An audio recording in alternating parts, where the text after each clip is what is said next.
Hello, George. Kavassilas, how are you? Very well, thank you, Lilou. Thank you for Very accepting. excited. Yes, it's exciting to do this interview over Skype. Thank you. Thank you too. I'm very honoured and privileged to have been invited by you to be on. Thank you. My delight. A lot of people that are watching these videos have said you have to interview George. So I'm a newbie with your work, but I watch many videos and I'm excited to start because I feel that part of your message, if not most of your message, is really to tell people look within and Mm. follow your heart, follow your inner guidance. Whatever I say, whatever others say, we really have to check it inside. And this is the most important right now. I feel this is part of, Absolutely. is probably the core of your message, isn't it? Tell us more about that. It's absolutely the core of the message, and it's more important than ever. And especially with the events that are about to play out, it is of utmost importance that we do that. We we all have in our core essence this greater aspect of us. It's the part of us that made the decision to incarnate. It's the part of us that even goes beyond that. And see, me, George, is not the creator of this life. I'm the personality of my incarnation that's experiencing this life. I didn't create this life. You could say in part I'm co-creating as I go along, but in the total truth and absolute reality of the highest levels, I'm actually George is living the experience of the life. But there's a greater aspect of me that's the creator, the orchestrator, and the conductor of this life that I'm having. And to access that, that is within us. It is, it was said by a great man, the kingdom of heaven is within. It was said by many throughout the ages, many great women, many great men. The New Jerusalem, where is that? That's in here. That's where it is. And when we can go within ourselves and access that through our true hearts, then that's where there's that aspect of us that is one with creation, that is one with life, one with the consciousness of this universe and the universal creator. And then there's that aspect of us which is even beyond that, because life is infinite. We exist beyond this universe and beyond the creator of this universe. We exist beyond that level of that being as well. So there's a part of us that holds all the truth, that knows all and sees all. And And that's that's the, really important to check always, whatever happens, however idyllic it may look or seem, even the appearance or the channeling oh, or the contacts, that is really important to check within and not be lured by something that looks really appealing and beautiful. absolutely. And not just in beauty, also I would say the the way they express and portray this incredible intellectual ability. There's not only the physical beauty, but there's also the expressional beauty, which can mesmerize people, which can, I call it flexing their intellectual muscle. They have this incredible ability to, with their words, to pick people up and just to stimulate people and take people for this magnificent ride. And for me, that's what you've got to be very careful of as well, because it's through their words that they end up stroking your ego and stimulating you, giving you the warm and fuzzies. And so it's not just the beauty, it's not, and also their ability to express this version of love, which because we've been deprived of love so much in this reality, there's beings that are coming here and they're expressing this version of love that when you go really deep within, you'll find that it's actually not a frequency match. It doesn't match with what you have deep inside. The love deep in here has a different feeling to that version of love that they're expressing. And so that I found very interesting, that it's taken me a while, but I can now feel the difference between their version of love and the love that we have deep inside of us.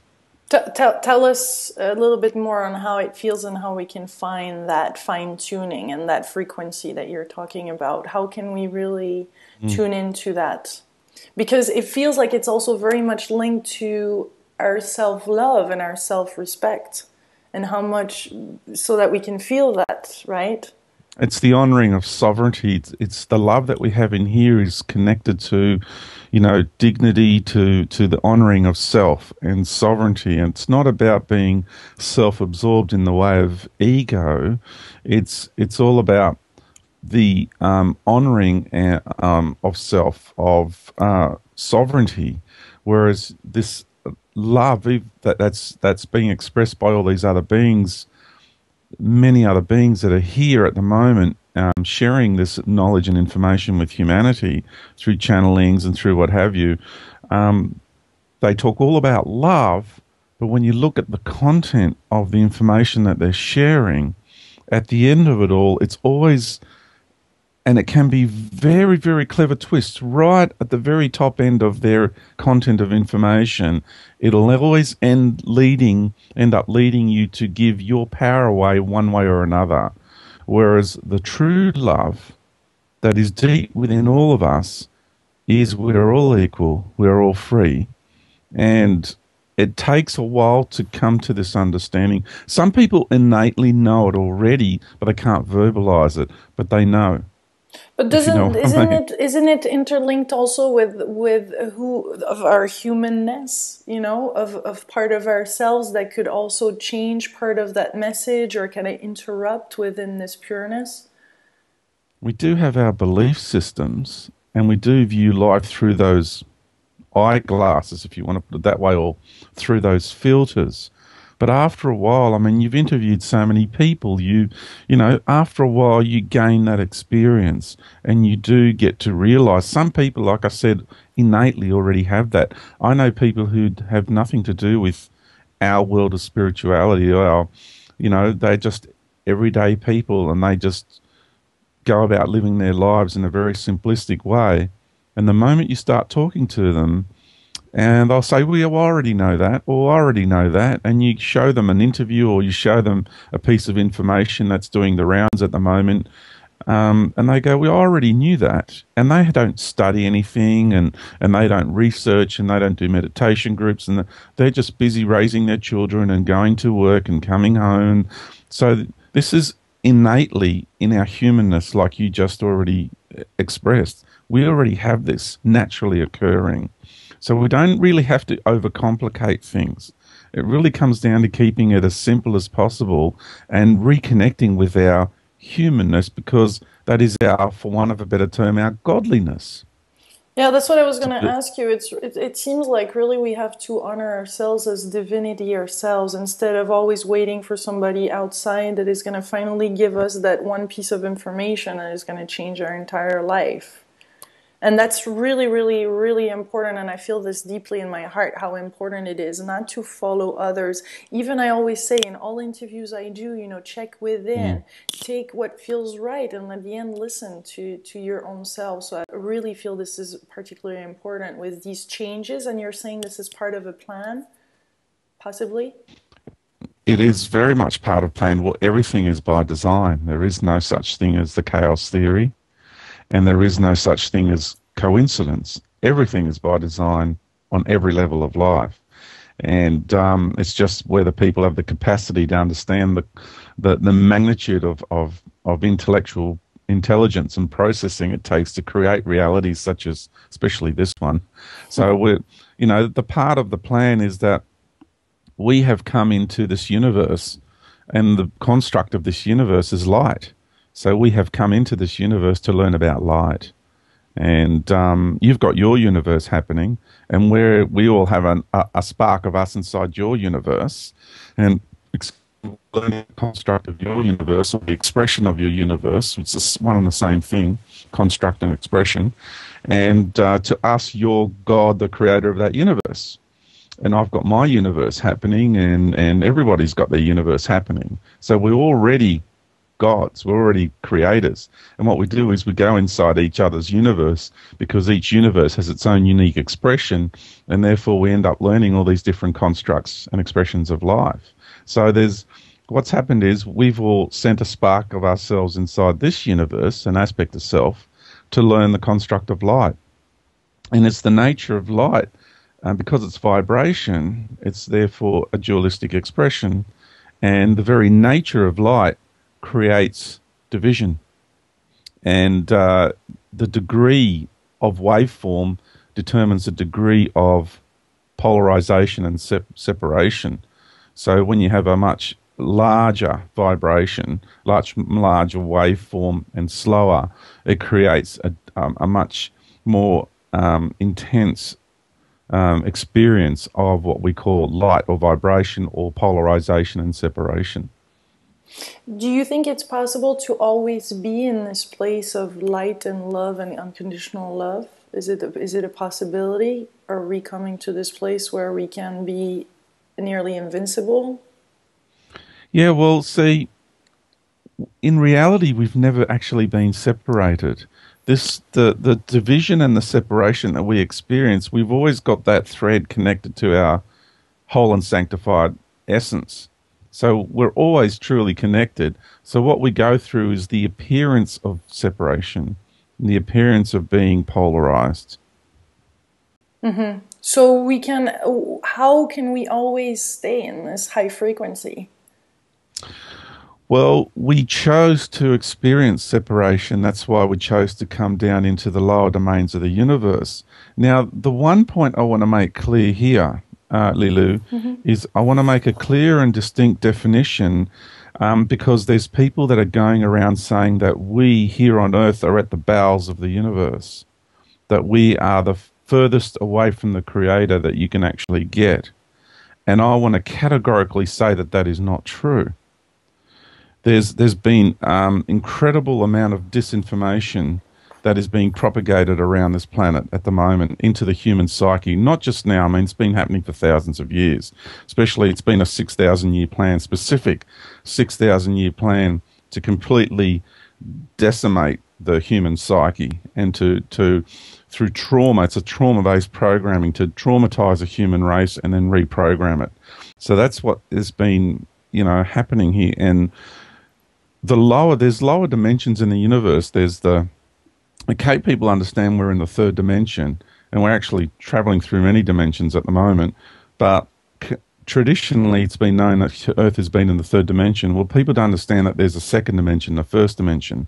And a lot of people interpret that as the natural kingdom, and they interpret that as the mineral kingdom, as these other dimensions. And that's one way of interpreting or labeling those realms.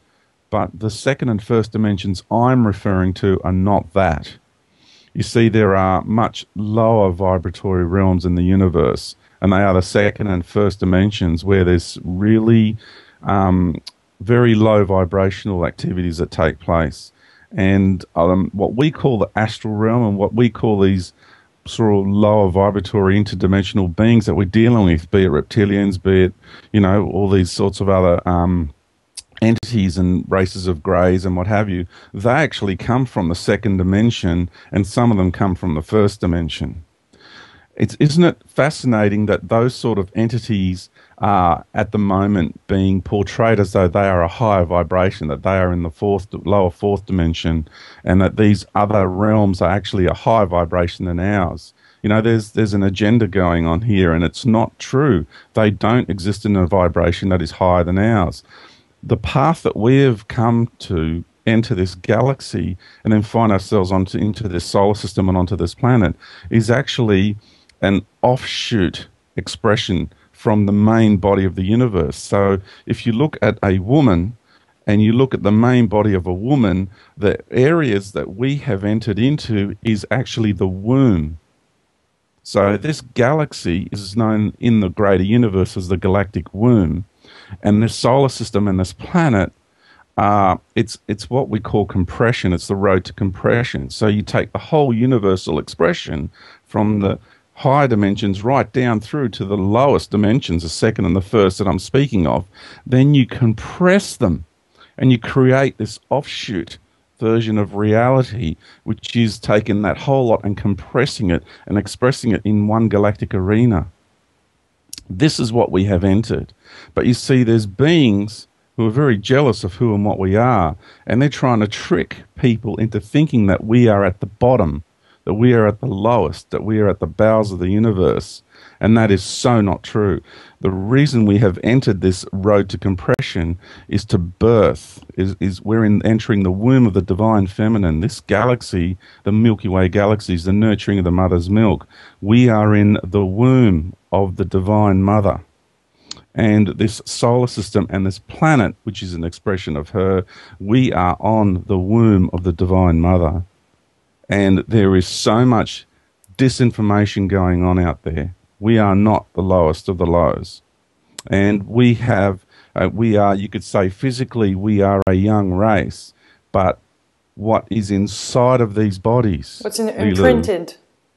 What is inside of these bodies, Lilou, the spirits and the essence and the souls of humanity, what is inside these bodies, we are the oldest beings in the universe.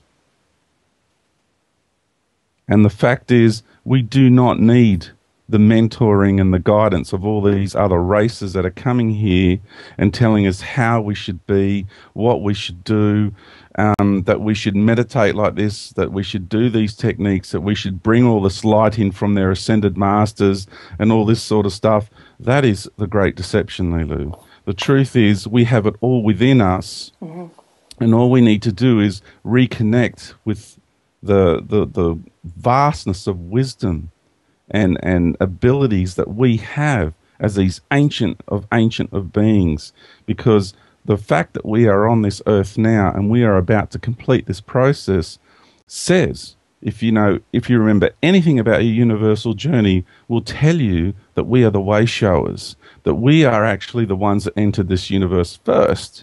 So therefore, we are the most ancient of beings in this universe, and we are showing the way because we've been it all and we've done it all, and we have gained the wisdom required to now birth and become a universal creator of love and light.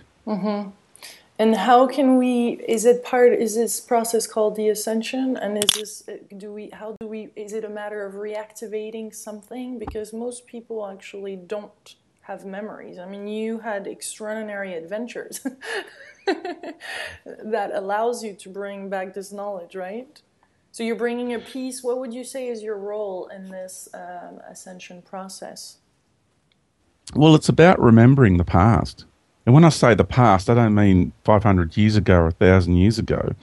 I mean remembering your past, remembering your journey in this universe. Remember why you decided to incarnate onto this planet. What is it about this planet that you felt so compelled the need to come and incarnate here and have such a deep and intimate relationship with the being who is this planet? I mean, you're on her body. These are the questions to start asking oneself. Why have I decided to come to this planet and have such a deep and intimate relationship with the woman who is this planet? Who is she? Why do I want to be here? Why is she nurturing me every moment of every day? Because without her being this planet, I wouldn't be here. So I can't exist here without her. She gives me the air that I breathe, the water that I drink, the food that I eat.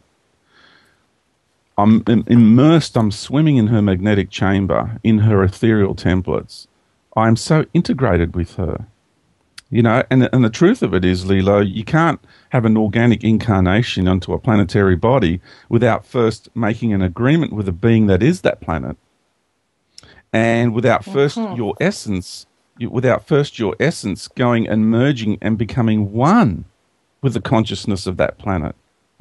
So in truth, in absolute truth, I'm speaking in an absolute truth form here, we have a part of us that is in the heart and the core of this planet Earth, our Earth Mother.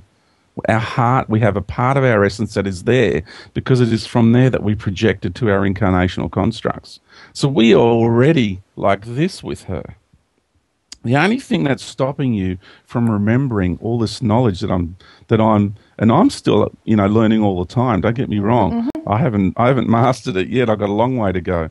But even the parts that I do know and understand and remember, the only thing that's stopping people from accessing these things is a partition in the mind. That's all it is. This really thin partition in the mind. It's all about the mind. These beings throughout the ages have reprogrammed humanity. So all we need to do is get out of the mind as much as we can and get into the heart. And when you go into your heart, that is the doorway. That is the portal or the stargate that will give you access to this greater understanding, because you're accessing the greater you. And then you realize that, hey, wow, there's a part of me in the core of this planet, in the heart of the Earth Mother. And then you realize, crikey, wow, there's actually a part of me in the heart of the Sun, because I've incarnated into the solar system. So at some point in my journey, for me to actually be incarnated here, I must have made an agreement with the being and the consciousness that is the solar system. Mm-hmm.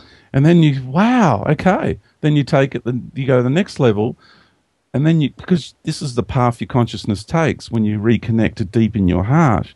And then you realize, hey, I've actually made an agreement with the being and the consciousness that is this galaxy. So who's she?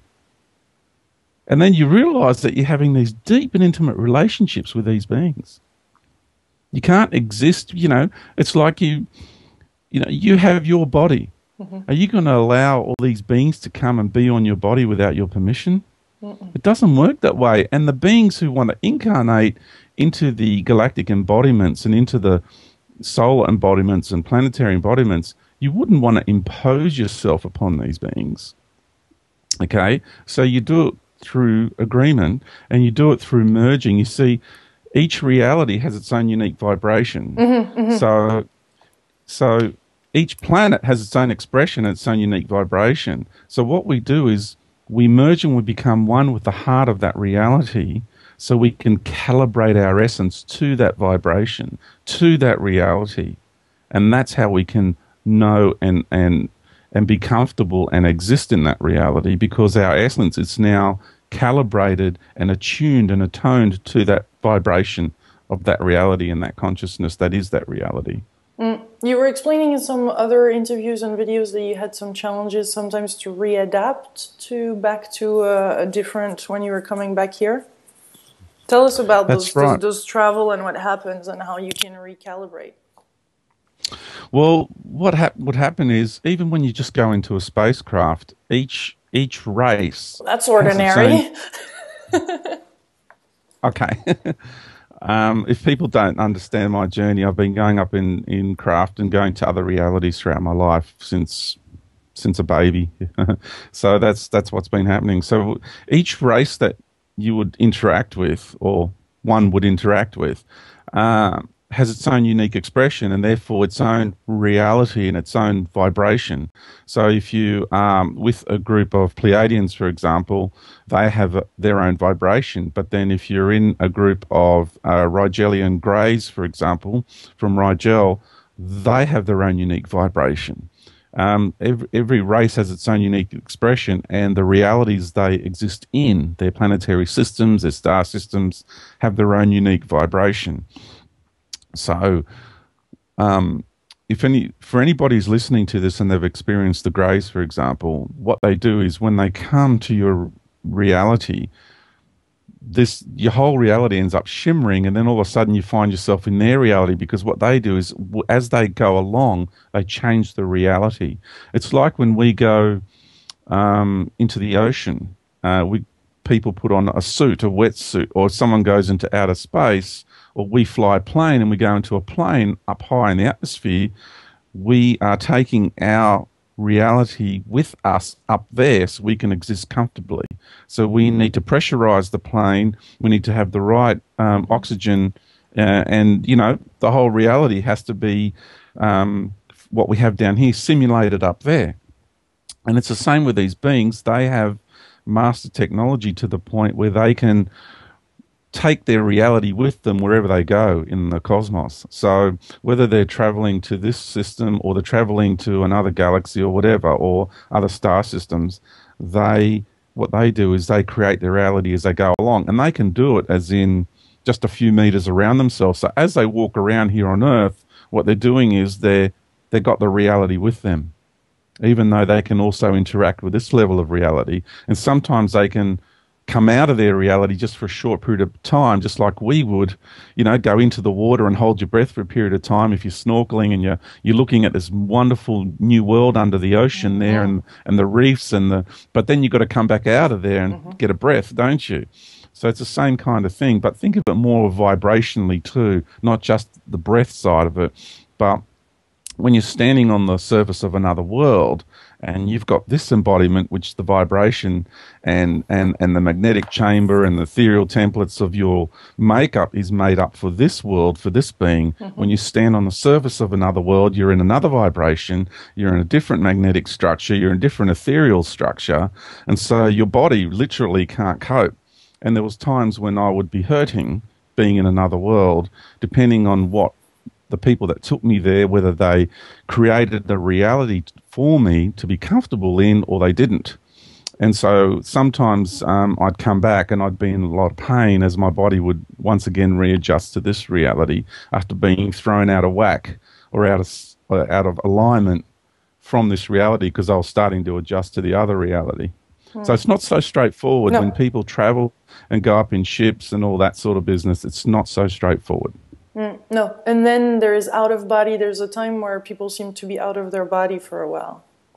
It's hard to connect sometimes on a human level. Like I tried to do an interview in Hawaii and the person, I said, we can't do this. You're not the same than yesterday. You're out of your body right now. We're not connecting here on a human level. That happens. Don't you have advice for people like that are experiencing that?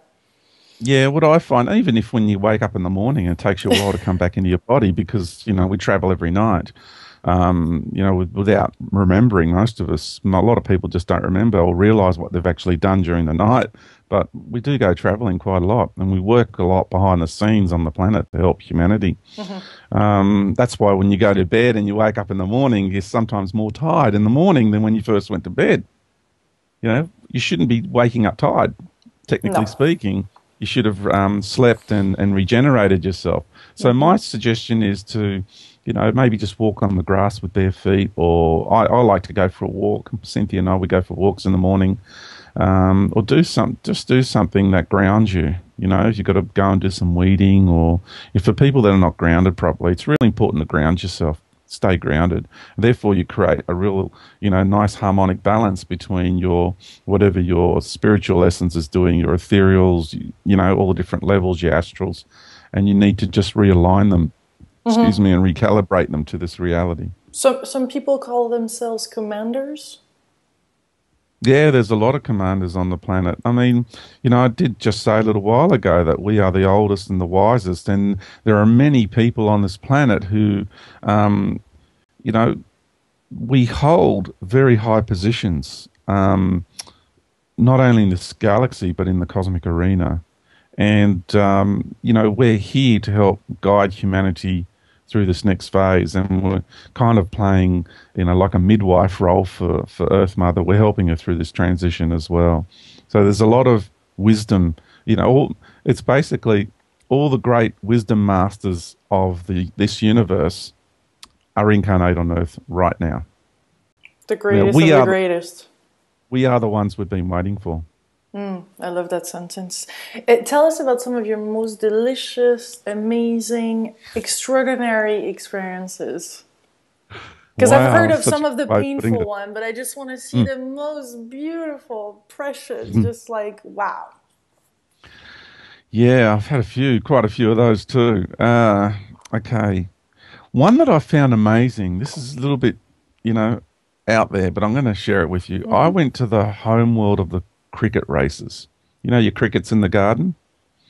They're actually playing an amazing role on this planet. When they sing their song, they're helping to tone the earth in a certain way. They're playing quite a big role without people realizing. And I met the queen of the cricket races, and she was amazing. It was quite a dark world, and it was a kind of the area where we met.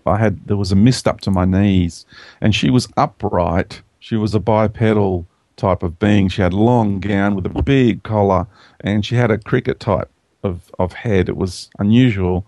And she just drifted across on that mist to me, and we stood in front of each other, and we exchanged so much love and so much wisdom and knowledge. It was incredible. And I wasn't there just as George. I was in a different capacity. I had my embodiment as George, but there was more of me present in the body. And it was kind of like, because I play a role in the Galactic Council, it was more on that. I was playing that sort of role in that moment. I was functioning from that capacity. And so when I come back into this capacity as George, a lot of that doesn't come through. I just have threads of those experiences come through. But I remember it was all about the toning of the planet. It was all about the work that they're doing. It was all about the gratitude for the work that, you know, that race is playing in the greater scheme of things here, because this is the melting pot of the universe, and we have all life in the universe expressed here.